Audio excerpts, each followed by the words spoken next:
हाँ, प्रश्न ये है कि प्रेम इतना जल्दी मर क्यों जाता है? जैसे अपन किसी कोई लड़की या लड़का किसी के प्रेम में पड़ा तो जल्दी एक दूसरे से बोरियत लगती है, महसूस होता है कि चलो यार, या किसी की लव लव मैरिज हुआ, फिर शादी हुई तो फिर खट से मर जाता है वो। एक चीज और है कि जैसे हमने किसी से प्रेम हुआ तो किसी और के पास घूम रहा है या घूम रही है, किसी और के साथ जा रही है, बुरा लगता है। हाँ, जब हम कभी कॉल किए किसी को आपको बात करें, तुम्हें ख्याल रहे कहीं दूसरे लड़के लड़की बात ना कर रही, तो ये क्यों होता है? जेलसी क्यों होती है?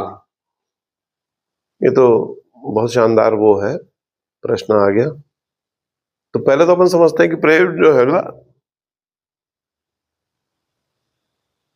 प्रेम एक्चुअली में खतरनाक चीज है।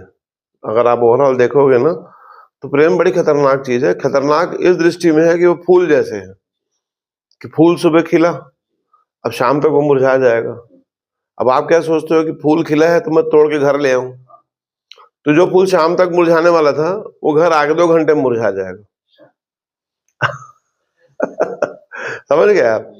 तो जो प्रेम आपका शाम तक चलने वाला था उसको घर ले आओगे तो वो 2 घंटा पहले मुरझा जाएगा। तो जो आपकी जो कब्जा करने की जो चाहत है कि मेरा मेरा फूल, मेरी मेरा प्रेम, मेरा ये, और यही चीज आगे बढ़ते बढ़ते मेरा गुरु, यही सब गड़बड़ है। मेरा ही जो मेरापन का आपका जो भाव है वो गड़बड़ है ना। और वही जलेसी भी बनता है कि मेरी पत्नी उससे क्यों बात की, मेरा पति उससे क्यों बात कर रहा है, ये जलेसी है। तो ये अब इसको प्रेम को जिया कैसे जाए? असली प्रश्न ये होना चाहिए कि प्रेम को कैसे जिया जाए। तो हम जब किसी को प्रेम करते हैं, किसी के साथ जीते हैं, तो हमको हरदम नई दृष्टि रखनी है, नयापन से जीना है। नयापन से कैसे जियोगे आप? कि आपने अपने घर में देखा कि प्रेम का मतलब क्या है, आपने अपने पिताजी को देखा, आपने अपने माताजी को देखा, तो वो जो एक पूर्वाग्रह आपके मन में बैठा हुआ है, उसी दृष्टिकोण से आप प्रेम को समझते हैं, है ना। लेकिन ऐसा है नहीं, नया दृष्टि लाना पड़ेगा आपको, यानी उस हिसाब से नहीं देखना है।